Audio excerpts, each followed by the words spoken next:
The DNA results came back at 11:47 p.m. On a cold March night in 2024, Detective Sarah Chen sat alone in the Raleigh Police Department's cold case unit, the fluorescent lights humming above her. Her coffee had gone cold hours ago. She'd been waiting for this email for 3 weeks. Ever since they'd sent Patricia Moore's clothing to the genetic genealogy lab, when she clicked open the attachment, her hand froze on the mouse. The name staring back at her from the screen made her blood run cold. Not because it was unfamiliar, but because she knew exactly who he was. She'd seen him at the press conferences, at the vigils, at the memorial services held every year on the anniversary of Patricia's death. James Edward Wilson. He'd been hiding in plain sight for 47 years. Sarah's phone slipped from her hands and clattered onto her desk. The sound echoed through the empty office like a gunshot. Her heart hammered against her ribs as she stared at the screen, reading the confirmation match percentage over and over. 99.9% probability. She knew what this meant. She knew what would happen next. And she knew that tomorrow morning, when she walked into Captain Rodriguez's office with this report, everything would change. But what she didn't know yet was just how deep the deception went. How close the killer had been to them all along. And how many lives had been shattered because one man decided that Patricia Moore didn't deserve to live. The clock on her computer screen blinked to 11:48 p.m. The hunt was about to begin. Patricia Ann Moore woke up every morning at 6:30 sharp. She didn't need an alarm clock. Her body had memorized the rhythm after 3 years of working at First Federal Bank on Hillsborough Street. The sun would stream through her apartment window, catching the prisms she'd hung there, scattering rainbows across her bedroom walls. She was 25 years old, and she was exactly where she wanted to be. Patricia sang in the shower that morning, just like every morning. Her neighbors could hear her voice carrying through the thin walls of the apartment complex. She had a beautiful voice, clear and bright, like bells. She'd sung in her church choir since she was 6 years old. And everyone said she should have gone professional. But Patricia had other dreams. She wanted to save enough money to go back to school. She wanted to study business administration. She wanted to open her own bookstore one day. A cozy place with wooden shelves and comfortable chairs, where people could lose themselves in stories. She had it all planned out. "You're gonna do it." Patty, her best friend Linda, had told her just the week before. "I can see it now. Moore's books, it'll be perfect." Patricia had smiled at that, the way she smiled at everything. Bright and genuine and full of hope. She put on her favorite dress that morning.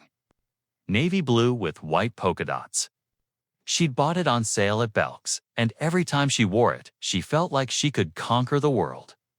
She pinned her hair back with the silver barrette her grandmother had given her for Christmas. She slipped on her white sandals. She grabbed her purse and her keys.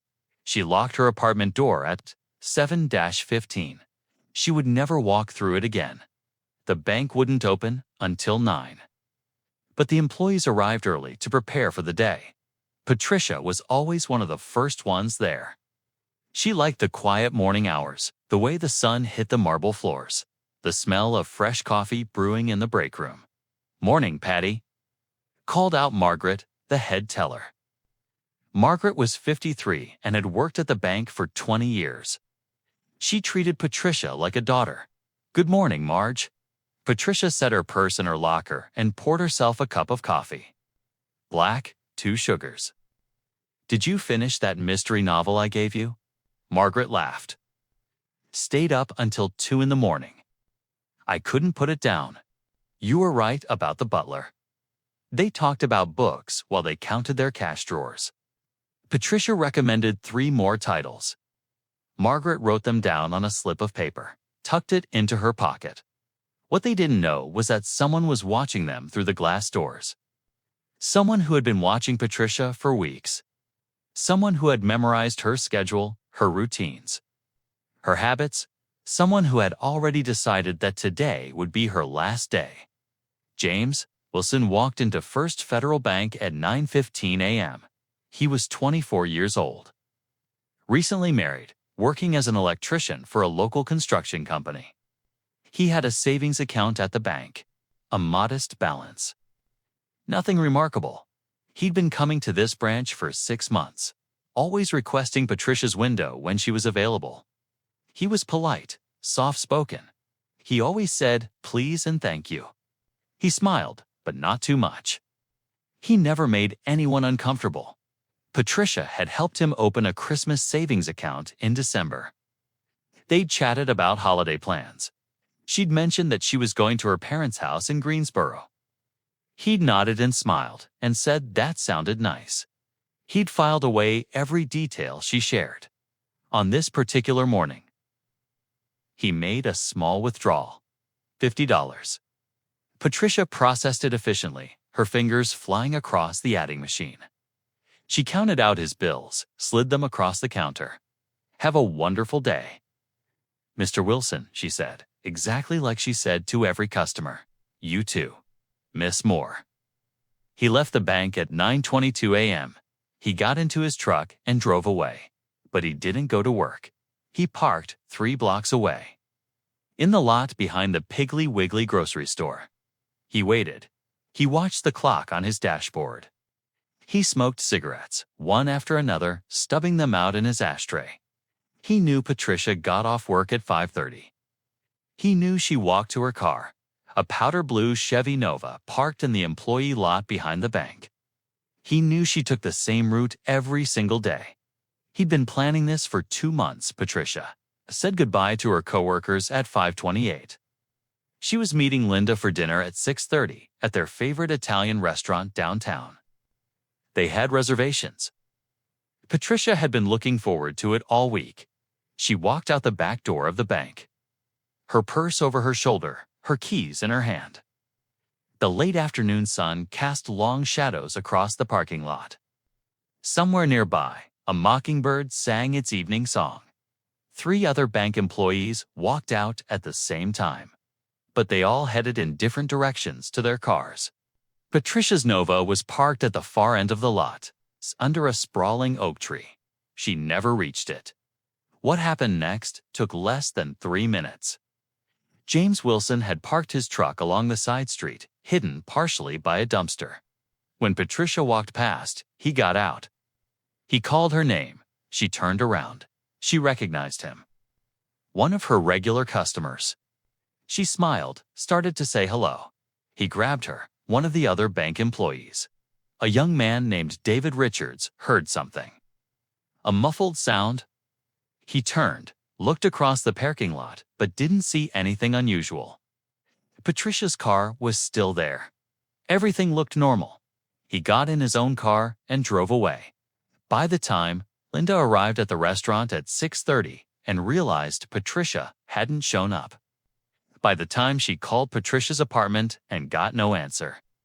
By the time she drove to Patricia's building and saw her car wasn't there.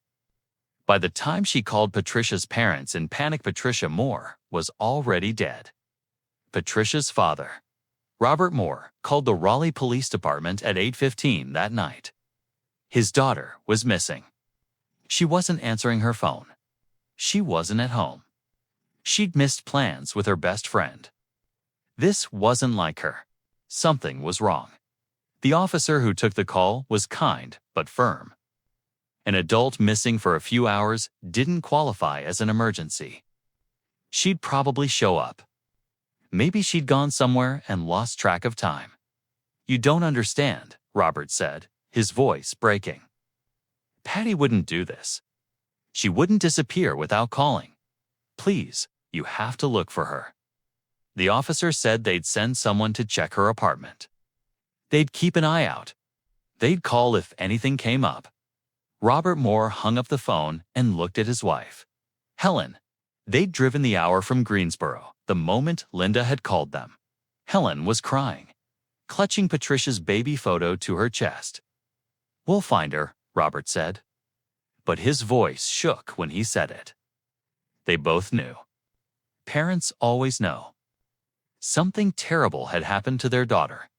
It took 3 days for a jogger to find Patricia's body.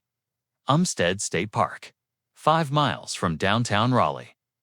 Dense pine forest, hiking trails that wound through the woods. A popular spot for outdoor enthusiasts, beautiful and peaceful. Until that Monday morning when a man named Thomas Bennett was running his usual route and saw something pale in the underbrush, just off the trail. He thought it was a mannequin at first, some kind of prank. But as he got closer, his brain registered what his eyes were seeing. He vomited in the bushes. Then he ran back to the parking lot, his legs shaking, and flagged down the first car he saw. Detective Marcus Hayes arrived at Umstead Park at 9:45 a.m.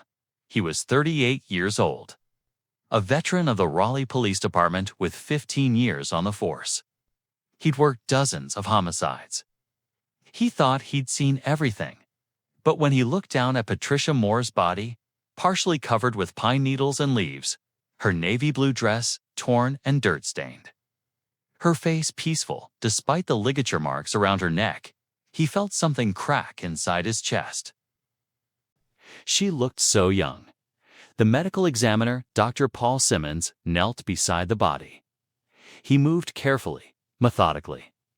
Years of practice had taught him to compartmentalize, to see the evidence before he saw the person. Strangulation, he said quietly. Petechial hemorrhaging in the eyes. Ligature marks consistent with manual strangulation. No obvious signs of sexual assault, but we'll need to confirm that in autopsy.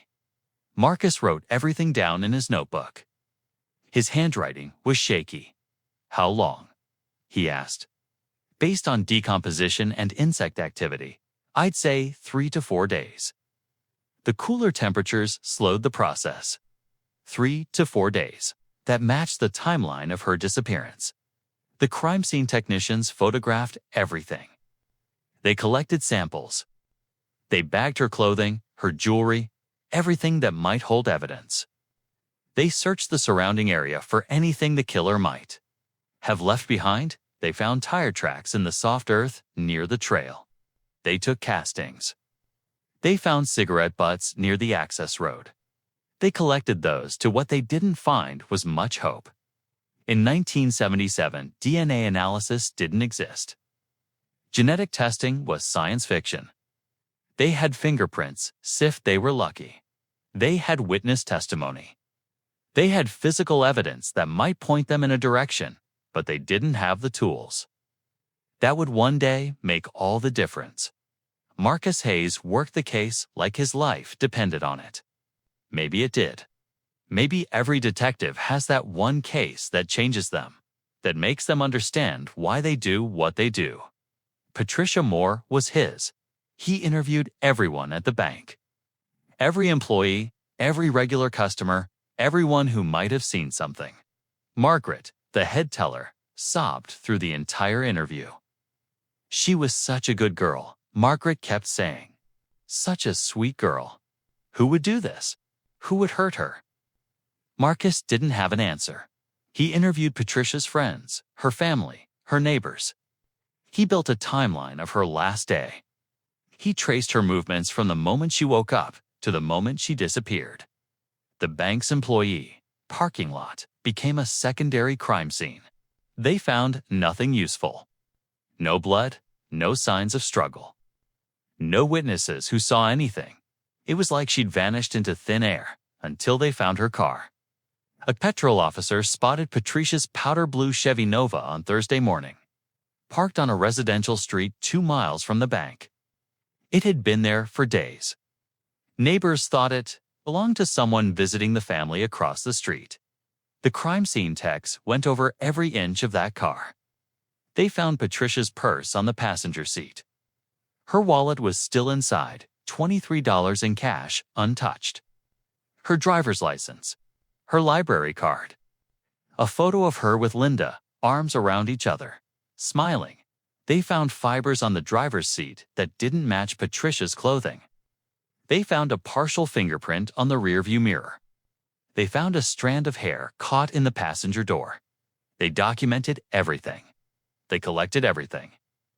They hoped it would be enough. Marcus interviewed the residents of every house on that street. An elderly woman named Mrs. Crawford remembered seeing the car appear sometime Monday night. She'd noticed because it wasn't there when she took her dog out at 6 p.m. But it was there when she looked out her window before bed at 10 between 6 and 10 p.m. That was the window. But what did it mean? Had the killer driven Patricia's car there? Had he walked away? How had he gotten back to his own vehicle? The questions multiplied. The answers remained elusive. Marcus built a list of potential suspects. In 1977, this meant cross-referencing descriptions. Interviewing people multiple times, following hunches and instincts. They looked at Patricia's ex-boyfriend, a guy named Tommy Richards, who she dated briefly the previous year. Tommy had an airtight alibi. He was working a double shift at the textile mill, clocked in at 4 p.m., didn't clock out until midnight. 40 witnesses confirmed it. They looked at a man who'd been seen watching the bank, sitting in his car for extended periods. Turned out he was a private investigator working a divorce case, surveilling someone who worked in the building next door. They looked at every known sex offender in the county. They interviewed them all. They checked their alibis. Nothing matched. They interviewed James Wilson like they interviewed every regular customer. He came into the station willingly, answered every question, seemed appropriately shocked and saddened by Patricia's death. She was always so nice, he said. This is terrible. Just terrible. He had an alibi. He'd been at work on Monday at a construction site in Durham. His foreman confirmed it. He'd clocked in at 7 a.m., worked until 6 p.m. Marcus wrote his name in the notebook. James Wilson. Cleared what he didn't know was that James had called in sick right after lunch on Monday. That he'd left the site at 1 p.m. That his foreman was covering for him because they were friends. Because James had asked him to. Because James had told him he needed to handle some personal business and would make up the hours later. What he didn't know was that James Wilson had gone straight to his truck, where Patricia Moore was bound and gagged in a toolbox in the bed. Still alive, but barely conscious from the chloroform. What he didn't know was that James had driven to Umstead Park, dragged Patricia into the woods, and strangled her while she pleaded for her life. What he didn't know was that the killer was standing right in front of him. Lying to his face, they buried Patricia on a Saturday in May. The dogwoods were blooming. White petals drifting like snow across the cemetery. 300 people came. The church couldn't hold them all. Linda gave the eulogy. She could barely speak through her tears. Patty dreamed of opening a bookstore, Linda said. She wanted to create a place where people could find magic in stories, where kids could discover new worlds, where lonely people could find friends between the pages. Linda's voice broke. She gripped the podium. She'll never get to do that now. Someone took that future away from her. But we have to remember her dreams. We have to remember her light. We have to make sure that whoever did this is brought to justice. In the back of the church, standing with the overflow crowd, James Wilson dabbed at his eyes with a handkerchief. He'd told his wife he wanted to pay his respects. She was a customer at his bank. It was the right thing to do. He looked appropriately sad. He shook his head at the tragedy of it all. He signed the memorial book, and then he went home to his pregnant wife, helped her make dinner, watched television, and slept soundly in his bed. Marcus Hayes worked the Patricia Moore case for 6 months straight. He followed every lead. He interviewed hundreds of people. He spent sleepless nights staring at crime scene photos, trying to see something everyone else had missed. But the evidence didn't point anywhere. The fingerprint from the car didn't match anyone in their system. The fibers were generic, could have come from anywhere. The hair was too damaged for any meaningful analysis with 1977 technology. The tire tracks matched thousands of vehicles. The cigarette butts had been too degraded by weather to yield usable prints. By December, the chief pulled Marcus into his office. "You've done everything you can," Chief Morrison said. "Sometimes we don't get the answers. Sometimes the bad guys get away." Marcus wanted to argue. He wanted to keep fighting. But he had other cases stacking up on his desk. Other victims who needed justice. "I'm not closing it," Marcus said.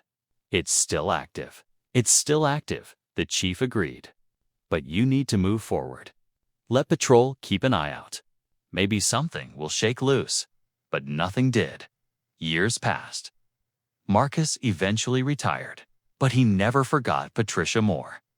Her case file sat in a box in his garage, alongside his service weapon and his badge. Every year on the anniversary of her death, he'd pull out the file and read through it again, hoping to see something new. He died in 2009, never knowing who killed the young bank teller with the bright smile and big dreams. Robert and Helen Moore never recovered. How could they? Their only child, their sunshine girl, had been ripped away from them in the most violent way imaginable. Helen died in 1995, her heart simply giving out one morning. The death certificate said cardiac arrest, but everyone who knew her understood the truth. She died of a broken heart. Robert lived until 2018, 41. Years of carrying the weight of unsolved murder. 41 years of wondering who and why. 41 years of hoping for justice that never came. He visited Patricia's grave every Sunday without fail. He brought fresh flowers. He talked to her like she was still there. "We're still trying, sweetheart," he'd say. "We haven't given up." But as the years stretched on, hope grew dimmer. The case grew colder. The world moved forward. Patricia Moore became a name in a file. A cold case. A statistic. Until 2024, Detective Sarah Chen transferred to the cold case unit on a gray Monday morning in January. She was 34 years old, 12 years on the force, and she'd specifically requested this assignment. Most detectives avoided cold cases. They were heartbreaking and frustrating in equal measure. Families who'd been waiting decades for answers. Evidence that had degraded or been lost. Witnesses who died or moved away or couldn't remember. But Sarah had her reasons. Her own sister, Michelle, had been murdered when Sarah was 16. The case had never been solved. Sarah had become a cop because of Michelle. She'd spent her entire career fighting for victims who couldn't fight for themselves. Cold cases were personal. Captain Maria Rodriguez met her in the bullpen. Maria was 47, tough as nails, with kind eyes and a reputation for getting things done. "Welcome to the land of forgotten souls," Maria said, but she smiled when she said it. "We've got 127 open cases. Some go back to the 60s. Some are from last year. All of them deserve another look."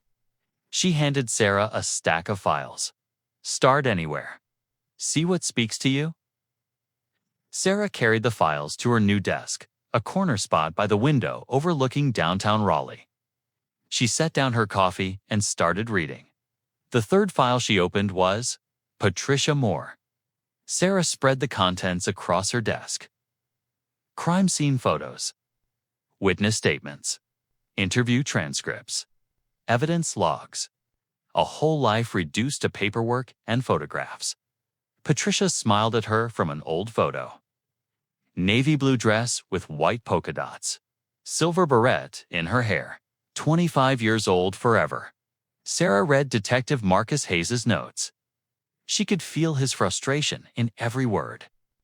He'd been so thorough. He'd done everything right. But in 1977, they didn't have the tools.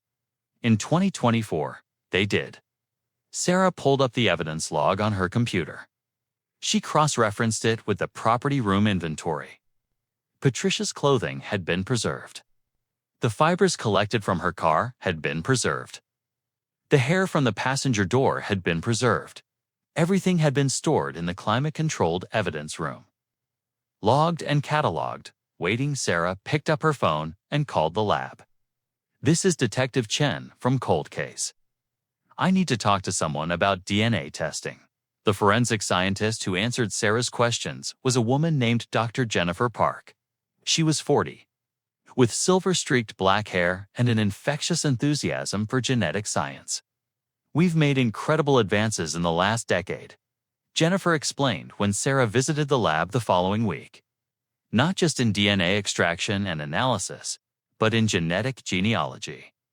We can now build family trees from DNA evidence and identify suspects through their relatives." She showed Sarah a presentation on her computer. Charts and graphs and helix structures. "The technique is called forensic genetic genealogy. We extract DNA from evidence, build a genetic profile, and upload it to genealogy databases. Then we look for matches, second cousins, third cousins, people who share portions of DNA with our unknown subject. And it works?" Sarah asked. "It solved dozens of cold cases across the country. The Golden State Killer, the original Night Stalker, cases that were cold for 40, 50 years. Sarah felt something ignite in her chest. Hope. Dangerous, fragile hope. "What do you need from me?" "Bring me the evidence," Jennifer said. "Bring me Patricia Moore's clothing. If there's DNA on it, we'll find it." Sarah hand-carried the evidence boxes from property storage to the forensic lab. She wore gloves. She followed every protocol. This evidence had waited 47 years for testing. She wasn't going to let anything compromise it now. Jennifer and her team worked carefully, methodically. They extracted samples from Patricia's dress, from the collar and the sleeves where someone might have grabbed her. They extracted samples from beneath her fingernails. Preserved all those years. A go by a medical examiner who'd had the foresight. To think about future technology, they extracted samples from the fibers found in Patricia's car.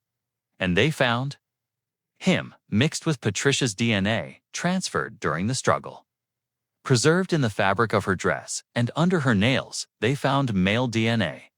A full profile. Enough for analysis. Enough for comparison. They uploaded the profile to CODIS, the FBI's combined DNA index system. No matches. The killer didn't have a criminal record, at least not one that included DNA collection, but that wasn't the end of the road. Not anymore. Jennifer uploaded the profile to GEDmatch, a public genealogy database. Then to Family Tree DNA. Then to every database that allowed forensic uploads, and they waited. It took 3 weeks. A hit came back from GEDmatch. Not a direct match, but a familial one. Second cousins. People who shared a great-grandparent with the unknown male who'd left DNA on Patricia Moore's dress. Jennifer called Sarah immediately. "We've got something." Sarah arrived at the lab within 20 minutes. Jennifer had a whiteboard covered in names and lines, a family tree sprawling across the surface. "These are the matches," Jennifer explained, pointing to clusters of names. "This is the Wilson family tree. Descendants of Edgar and Martha Wilson, who lived in Wake County in the early 1900s. She drew a circle around a section of the tree, based on the genetic distance and shared DNA segments. Our suspect is somewhere in this generation. Born roughly between 1940 and 1960. Male, living in or around Raleigh in 1977. Sarah stared at the names. There were 12 possibilities.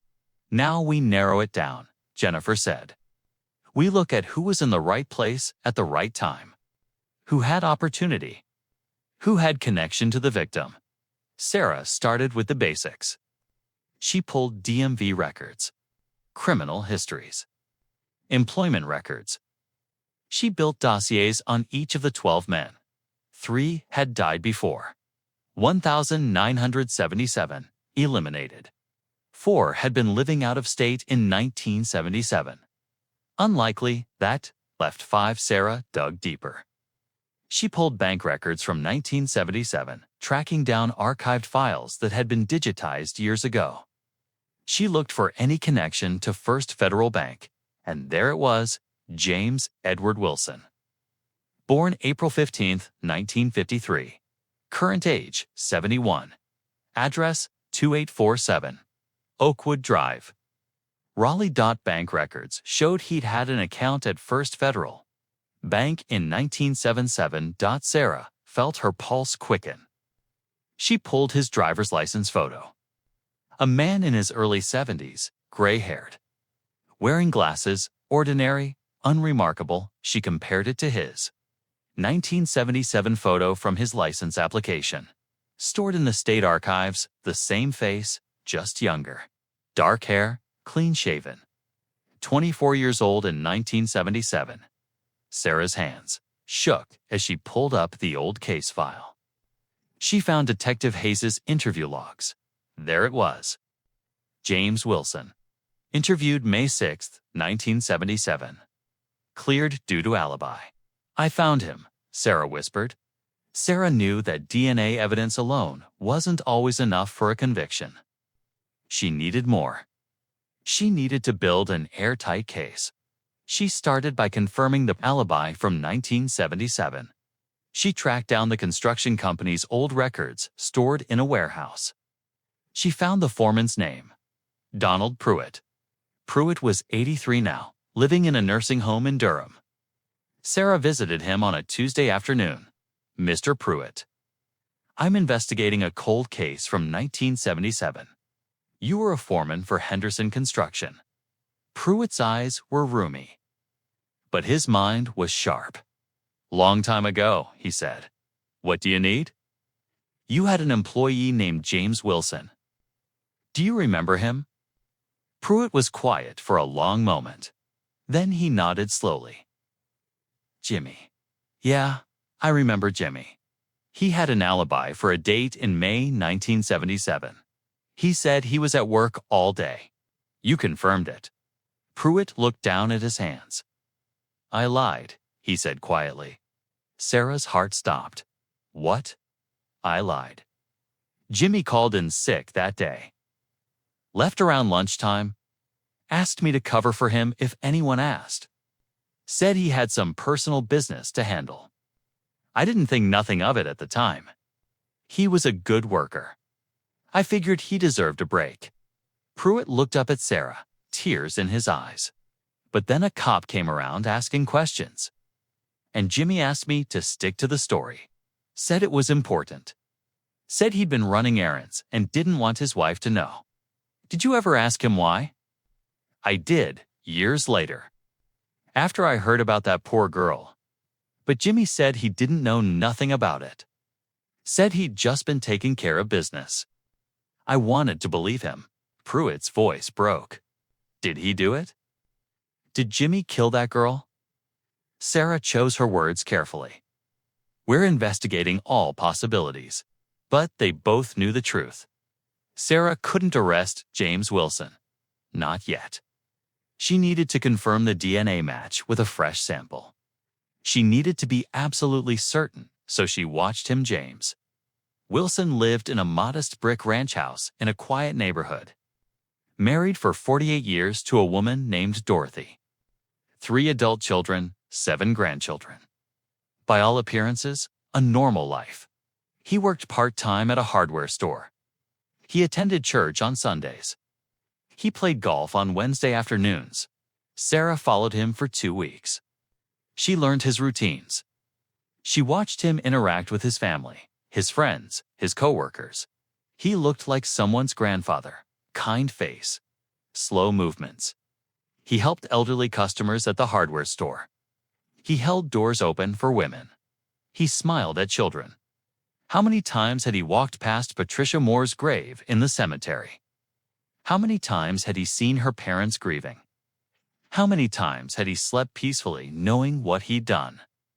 Sarah felt rage building in her chest. But she kept it controlled. She had a job to do. Sarah needed James Wilson's DNA voluntarily given or legally obtained. She couldn't just demand it without tipping him off, So she got creative. She waited until a Wednesday morning when James went to his favorite diner for breakfast. She watched him order coffee, eggs, and toast. She watched him eat and read his newspaper. She waited until he left. Then she approached the waitress, showed her badge, and collected his coffee cup in an evidence bag. 2 hours later, that coffee cup was at the forensic lab. Jennifer extracted DNA from the saliva on the cup's rim, and then they ran the comparison match 99.9% probability. The DNA on Patricia Moore's dress matched James Edward Wilson. Sarah sat in Jennifer's office, staring at the results. "We've got him," Jennifer said. Sarah picked up her phone and called Captain Rodriguez. "Maria, we need to talk. I know who killed Patricia Moore." Captain Rodriguez called an emergency meeting. Sarah stood at the front of the conference room, facing a dozen detectives, 2 assistant district attorneys, and the chief of police. She walked them through every detail: the DNA evidence, the genetic genealogy, the false alibi, the fresh DNA match from the coffee cup. "James Edward Wilson has been living in Raleigh for 47 years, Sarah said. "He's been free all this time while Patricia Moore has been in the ground. He attended her funeral. He's lived a full-life marriage, children, grandchildren, while her parents died without ever knowing justice." The room was silent. One of the ADAs, a man named Robert Chen, spoke up. "The DNA is solid. The genetic genealogy is legally admissible. We have precedent from other cases. The coffee cup DNA was legally obtained from abandoned property. We can make an arrest." Chief Bradford nodded slowly. "How do you want to handle this, Detective?" Sarah had been thinking about this for days. "I want to interview him first. Give him a chance to confess. His family doesn't know. They're going to be devastated. If we can get a confession, it might make the trial easier for everyone. And if he doesn't confess, then we arrest him anyway. The evidence is solid, with or without a confession." The chief looked at Captain Rodriguez. "Your call." Maria looked at Sarah, saw the determination in her eyes. "Bring him in," Maria said. They picked up James Wilson at his home on a Thursday morning. 2 uniformed officers knocked on his door at 9 a.m. His wife answered, confused and frightened. "Is something wrong?" Dorothy Wilson asked. "We need to speak with your husband," one of the officers said. "It's regarding an ongoing investigation." James appeared in the hallway, wearing khaki pants and a cardigan. He looked smaller than he had in surveillance photos. Frailer. "What's this about?" he asked. "We'd like you to come down to the station to answer some questions." "Am I under arrest?" "Not at this time. We just need to talk to you." James looked at his wife. Something passed between them. Fear, maybe. Or resignation. "I'll go," he said. "I'm sure it's just a misunderstanding." He kissed Dorothy on the cheek, put on his jacket, walked calmly to the patrol car. Sarah watched from her unmarked vehicle parked down the street. She watched James Wilson sit in the back seat, his hands folded in his lap, staring straight ahead. She wondered if he knew. If he'd been expecting this for 47 years, Sarah sat across from James Wilson in interview room 3. The room was small, deliberately uncomfortable. A metal table bolted to the floor. 2 chairs. A camera in the corner, recording everything. James sat with his hands on the table. He wore his reading glasses. He looked tired. Sarah read him his Miranda rights. He waved them. Said he had nothing to hide. "Mr. Wilson, thank you for coming in today." "I'm not sure why I'm here," James said. His voice was steady, calm. "I'm investigating a cold case from 1977. The murder of Patricia Moore." Something flickered across James's face. So quick Sarah almost missed it. But it was there. Recognition, fear. "I remember that case," James said carefully. "Terrible thing. I was interviewed back then. I didn't know anything. You were a customer at her bank. Yes, I had a savings account there. You came in regularly. I suppose so. It was my bank. Sarah opened her file, pulled out a photograph of Patricia, the one from the memorial service, vibrant and alive. Did you know Patricia Moore? Only as a bank teller. We might have exchanged pleasantries. I don't really remember. It was a long time ago. You don't remember her? Not well. Like I said, it was 47 years ago. Sarah pulled out another document. The interview transcript from 1977. According to Detective Hayes's notes, you told him Patricia was always so nice that this was terrible. Just terrible. James shifted in his seat. Well, yes. She was nice. It was terrible. A young woman murdered like that? You also said you were at work all day on May 23, 1977. The day she disappeared. Yes, I was working construction in Durham. Your foreman confirmed your alibi. That's right. Sarah leaned forward. Mr. Wilson. I spoke with your foreman, Donald Pruitt. He's 83 now. Lives in a nursing home. James's face went pale. He remembers you, Mr. Wilson. He remembers that day. And he told me something interesting. The room was silent except for the hum of the air conditioning. He told me you weren't at work that day, that you left at lunch, that you asked him to lie for you. James's hands, so steady before, began to shake. That's not Ty was there. He's confused. He's an old man who is very clear about it. He's felt guilty about it for 47 years. He's misremembering. Sarah pulled out the DNA report. We have new evidence. Mr. Wilson, technology that didn't exist in 1977. We extracted DNA from Patricia Moore's clothing. DNA that was transferred during a struggle. DNA from the person who killed her. James's breathing grew shallow. We ran that DNA through genetic genealogy databases. We built a family tree, and it led us to you. She slid the report across the table. We collected a fresh DNA sample from you, from a coffee cup you used at the diner. We compared it to the DNA from Patricia's dress. James stared at the paper but didn't touch it. It's a match, Mr. Wilson. 99.9% probability. You killed Patricia Moore. For a long moment, James Wilson didn't move, didn't speak. He just stared at the DNA report, his face ashen dawn. Slowly, he took off his glasses, rubbed his eyes, put the glasses back on. I didn't mean to, he said quietly. Sarah felt her heart hammer in her chest.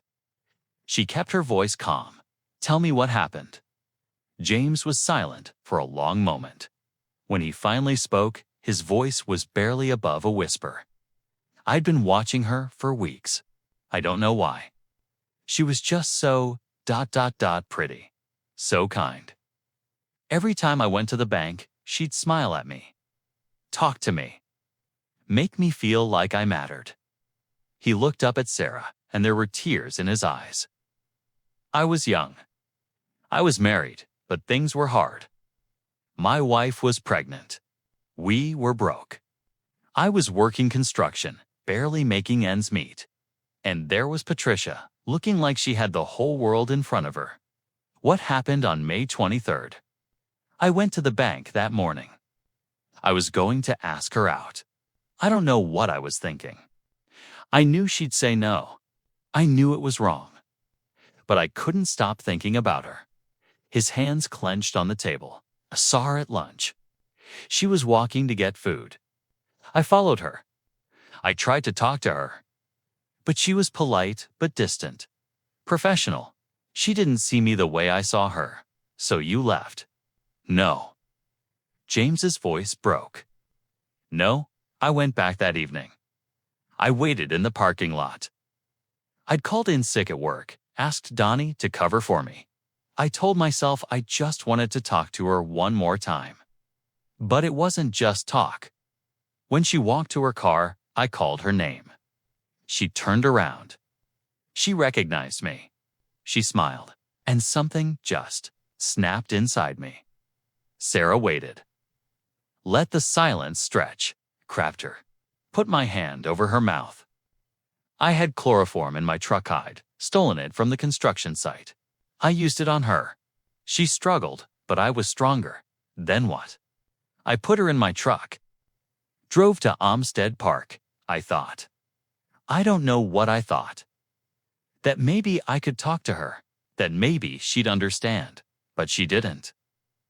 She was terrified, begging me to let her go, crying, and I just ... I couldn't let her go.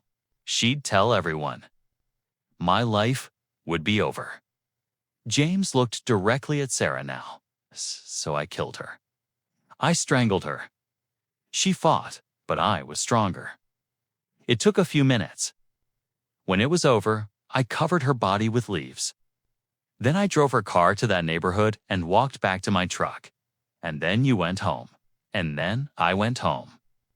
Kissed my wife. Ate dinner. Acted like nothing happened. For 47 years. For 47 years. The confession was captured on video. Every word. Every admission. Sarah stood up. James Edward Wilson, you're under arrest for the murder of Patricia Ann Moore. The news spread through Raleigh like wildfire. A 47-year-old cold case solved. DNA evidence. A confession. An arrest. Local news stations ran the story non-stop. James Wilson's booking photo was everywhere. Social media exploded with reactions. But for Sarah, the most important reaction came from the people who'd been waiting longest. Patricia's surviving. Family members, her cousins, her aunt, her best friend Linda, came to the police station. Sarah met with them in a conference room. Linda was 70 now, gray-haired and bent with arthritis. But her eyes were sharp when she looked at Sarah. You found him, Linda said. After all these years, the evidence found him, Sarah said. We just followed where it led. Patty would be so grateful. Her parents, too. They never gave up hope. Sarah pulled out a photograph. Patricia, in her navy blue dress, smiling at the camera. Tell me about her. Tell me who she really was. And Linda did. For an hour, she told stories. Patricia singing off-key in the shower. Patricia reading books by flashlight under her covers when she was supposed to be sleeping. Patricia dreaming of her bookstore, drawing plans on napkins. She was going to call it Moore's Books, Linda said, smiling through tears. She had it all planned out. A children's section with a reading nook, a mystery section with a magnifying glass decoration, a cafe in the back where people could drink coffee and read. She sounds wonderful. She was. And he stole all of that from her, from all of us. Linda gripped Sarah's hand. Thank you for not giving up. Thank you for caring enough to keep looking. The case became national news. Dateline did a special. 48 Hours sent a crew. True crime podcasts dissected every detail. James Wilson's family was devastated. His wife, Dorothy, filed for divorce within days of his arrest. His children refused to speak to him. His grandchildren would grow up knowing their grandfather was a murderer. The hardware store where he worked fired him immediately. His church community expelled him. His golf buddies pretended they'd never known him. Everything he'd built for 7 years collapsed in an instant. But Sarah felt no sympathy. Patricia Moore had been 25 with her whole life ahead of her. She'd had dreams and plans and people who loved her. All of that had been stolen. James Wilson had gotten to live. He'd gotten to marry, have children, watch grandchildren be born. He'd gotten 47 years that Patricia never had. Whatever happened to him now was justice, not cruelty. The trial began on a Monday in September 2024. The courtroom was packed. Every seat filled, standing room only. National media outlets fought for press credentials.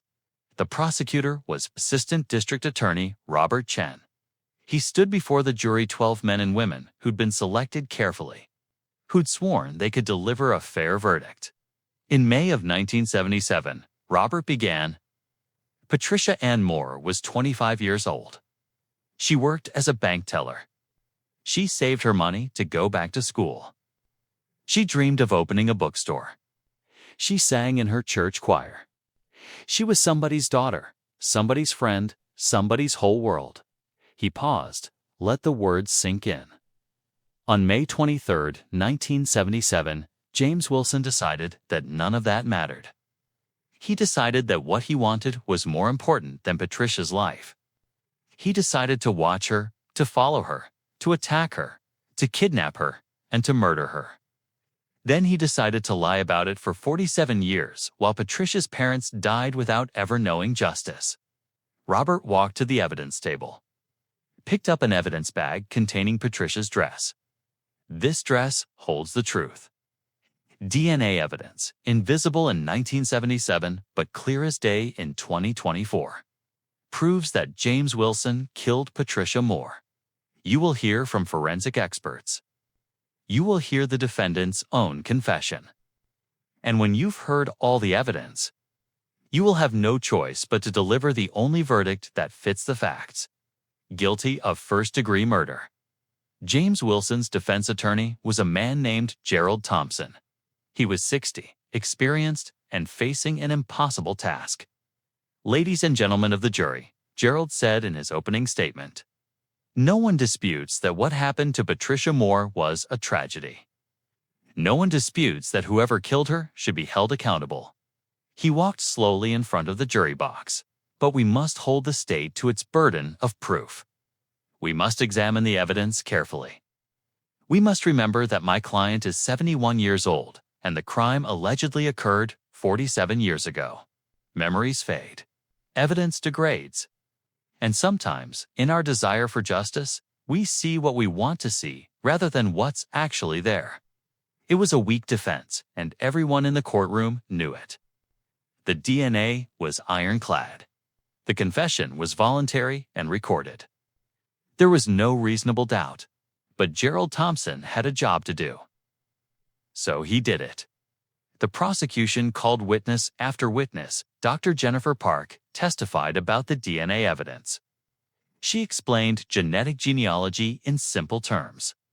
She showed the jury how the science worked, how reliable it was, how many other cases it had solved. The DNA profile extracted from Patricia Moore's dress matches James Wilson's DNA, Jennifer said. The probability of this being a random match is less than 1 in a trillion. The defense cross-examined her, but there was nothing to attack. The science was sound. Linda Hawkins testified about Patricia's life, her dreams, her plans for the future. She cried on the stand, and several jurors cried with her. She was my best friend, Linda said. We were going to grow old together. We were going to be in each other's weddings. She was supposed to be at my daughter's birth, but she never got that chance. He took it from her. Donald Pruitt, the former construction foreman, testified via video from his nursing home. I lied in 1977, he said, his voice shaking. Jimmy asked me to, and I did. I thought I was helping a friend. I didn't know I was helping a murderer. I've carried that guilt every day since I realized what I'd done. And then came the videotaped confession. The courtroom fell silent as they watched James Wilson describe, in his own words, how he'd stalked Patricia, kidnapped her, driven her to Olmsted Park, and strangled her while she begged for her life. When the video ended, several jurors were visibly upset. One was crying. Another looked nauseous. The defense rested without calling James Wilson to the stand. There was nothing he could say that would help his case. Robert Chen stood before the jury for the final time. 47 years ago, James Wilson made a choice. He chose to see a young woman as an object rather than a person. He chose to watch her, to follow her, to attack her. He chose to take her life because he couldn't have what he wanted. He pointed at James, sitting at the defense table, looking small and old. And then he chose to lie. Every day for 47 years, he woke up and chose to let Patricia's family suffer without answers. He went to her funeral and pretended to mourn. He lived his life, got married, had children, watched grandchildren be born while Patricia lay in the ground, her dreams buried with her. Robert's voice rose. The evidence in this case is overwhelming. The DNA is indisputable. The confession is clear. James Wilson killed Patricia Moore, and now, finally, 47 years later, he must face justice. Gerald Thompson did his best in his closing argument. He talked about reasonable doubt. He questioned whether a confession given at 71 could be trusted. He asked the jury to be sure, but everyone in that courtroom knew the truth. The jury deliberated for 4 hours. When they filed back into the courtroom, every face was somber. The judge asked the foreperson to stand. "Have you reached a verdict?" "We have, Your Honor. What say you?" In the matter of the state versus James Edward Wilson, on the charge of first-degree murder, we find the defendant guilty. The courtroom erupted. Some people cheered. Some cried. Patricia's surviving family members held each other and sobbed. James Wilson sat motionless, his face blank. He'd known this was coming. He'd known since the moment Sarah Chen slid that DNA report across the interview table. The judge banged her gavel. Order in the court. When the room quieted, she turned to James. "Mr. Wilson, you have been found guilty of the first-degree murder of Patricia Ann Moore. I will schedule sentencing for 2 weeks from today. Until then, you will remain in custody." Bailiff removed the defendant. As the bailiffs led James away in handcuffs, he looked back at his family one last time. His wife's soon-to-be ex-wife looked away. His children stared at him with expressions of disgust and betrayal. He'd lost everything. Just as Patricia had lost everything 47 years ago. 2 weeks later, the courtroom filled again. This time for sentencing. Patricia's family members gave victim impact statements. Her cousins spoke about holidays that felt empty without her. Her aunt spoke about the hole in their family that never healed. Linda spoke about growing old without her best friend, about all the moments they should have shared. "I became a grandmother last year," Linda said. "I held my granddaughter and thought about how Patty never got to experience that. She never got to fall in love again. She never got to travel the world. She never got to open her bookstore." James Wilson took all of that from her and from everyone who loved her. The judge listened to every word. Then she turned to James Wilson. "Mr. Wilson, do you have anything to say before I impose sentence?" James stood slowly. He'd lost weight in jail. He looked frail, broken. "I'm sorry," he said quietly. "I know that's not enough. I know I can't undo what I did, but I am sorry. Every day for 47 years, I've thought about what I did. I've lived with the guilt. And yet you said nothing," the judge said. Her voice was cold. "You let Patricia's parents die without answers. You attended her funeral. You lived your life while she rotted in the ground. Your guilt didn't stop you from being free. It didn't bring her justice." James sat back down. "James Edward Wilson, you are hereby sentenced to life in prison without the possibility of parole. You will spend the remainder of your days behind bars, where you should have been for the last 47 years. May God have mercy on your soul, because this court has none." The gavel came down. Justice, delayed by nearly 5 decades, was finally served. Sarah Chen stood at Patricia Moore's grave on a bright October afternoon. The leaves were turning gold and red against a brilliant blue sky. Someone had left fresh flowers on the headstone. Patricia Ann Moore, 195-21977. Beloved daughter. Friend, dreamer forever in our hearts, Sarah placed her own bouquet next to the others.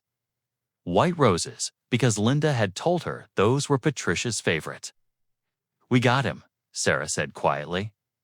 "It took 47 years, but we got him." The wind rustled through the trees. Somewhere nearby, a bird sang. Sarah thought about her own sister, Michelle, still unsolved, still waiting for justice. But cases like Patricia's gave her hope. Technology was advancing. Old cases were being reopened. Cold cases were getting warm again. "I won't give up," Sarah said. "Not on you. Not on Michelle. Not on any of them." She stood there for a long moment, then walked back to her car.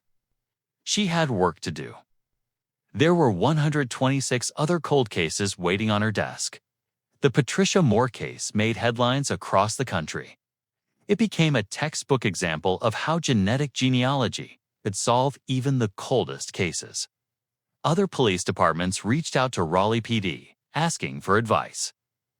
The FBI created a task force specifically for cold cases involving DNA evidence. Funding increased for forensic labs. Most importantly, families who'd been waiting decades for answers suddenly had hope again. Linda Elkins started a scholarship fund in Patricia's name. The Patricia Moore Memorial Scholarship, awarded annually to a young woman pursuing a business degree. With the dream of entrepreneurship, Patty wanted to change the world with her bookstore, Linda said at the scholarship's announcement. Now she'd change the world by helping other women achieve their dreams. The first scholarship recipient was a 25-year-old named Sarah Martinez. She wanted to open a community center in an underserved neighborhood. When she accepted the award, she held up a photo of Patricia. "I never knew Patricia Moore," Sarah Martinez said. "But her story inspires me. She had dreams, and even though they were stolen from her, we can honor her by making sure other people get to pursue theirs." Thank you, Patricia, for never being forgotten. Detective Sarah Chen received a call on a Tuesday morning in October 2025. She just sat down at her desk with her coffee, ready to dig into the next cold case file. Detective Chen. "This is Dr. Park from the lab." Sarah sat up straighter. "What's up, Jennifer? Remember that genetic genealogy profile we built for the Moore case? I ran it through some additional databases just to see if we could find any other connections. And we got a hit. Different case, different victim, but the same DNA profile. James Wilson might have killed more than once." Sarah felt her pulse quicken. She grabbed her notebook. "Tell me everything." As Jennifer explained the details, Sarah realized that Patricia Moore's case had done more than bring justice for one victim. It had opened the door to solving other cases, to finding other killers, to bringing peace to other families. The work wasn't over. It might never be over. But every solved case was a victory. Every answer was a gift to a family that had been waiting in the dark. Patricia Moore's death had been a tragedy, but her legacy the case that showcased the power of modern forensics that inspired other investigations. That proved justice could still be served. Decades later, that legacy would save lives. On the first anniversary of James Wilson's conviction, Raleigh held a memorial service at Umstead State Park. The city installed a bench along the trail, not far from where Patricia's body had been found. The plaque read, "In memory of Patricia Ann Moore, 195-21977. Her dreams live on in those who never stop seeking, just as Linda Hawkins was there, now 71, leaning on a cane but standing tall." Sarah Chen was there, paying her respects to the woman whose case had changed her career. Dozens of others attended: police officers, forensic scientists, family members. People who'd been inspired by Patricia's story. They released white balloons into the sky. One for each year since Patricia's death. 48 balloons rising toward the sun, carrying wishes and prayers and promises. As the balloons drifted higher, Linda spoke one last time. "Patty, we never forgot you. We never stopped fighting for you. And now, finally, you can rest. Justice came. It took too long, but it came. The crowd stood in silence for a moment. Then, one by one, they walked to the memorial bench. They touched the plaque. They left flowers. They whispered their own promises to never give up on the forgotten, because that's what Patricia Moore's legacy really meant. Not just one case solved, but a reminder that every victim matters, that every family deserves answers, that justice, no matter how long delayed, is always worth pursuing. In the end, Patricia Moore didn't just get justice. She became hope. Sarah Chen returned to her office that evening. She sat at her desk, pulled out her next cold case file, and opened it. A woman named Jennifer Brooks. Disappeared in 1982. Found 6 months later. Never solved. Sarah looked at Jennifer's photo. 23 years old. Blonde hair, blue eyes. Someone's daughter. Someone's friend. I'll find who did this to you, Sarah promised. Just like we found Patricia's killer. I won't give up. She picked up her phone and called the forensic lab. Jennifer. It's Sarah. I've got another case for you. Can you pull evidence from 1982? Let's see if we can get DNA. And so the work continued, case by case, victim by victim, year by year, because justice delayed is not. Justice denied, not anymore. Not while there are people willing to fight for the forgotten. To speak for the silenced, to never stop searching for the truth. Patricia Moore's case proved that time doesn't erase guilt. That technology can reach across decades. That justice, like hope, is eternal. Her story ended in tragedy. But her legacy is written in every cold case solved, every family given closure. Every killer who thought they got away with murder suddenly finding handcuffs on their wrists. Patricia. Ann Moore wanted to open a bookstore. A place where stories could change lives, in the end. Her story changed the world. Justice delayed, but never denied.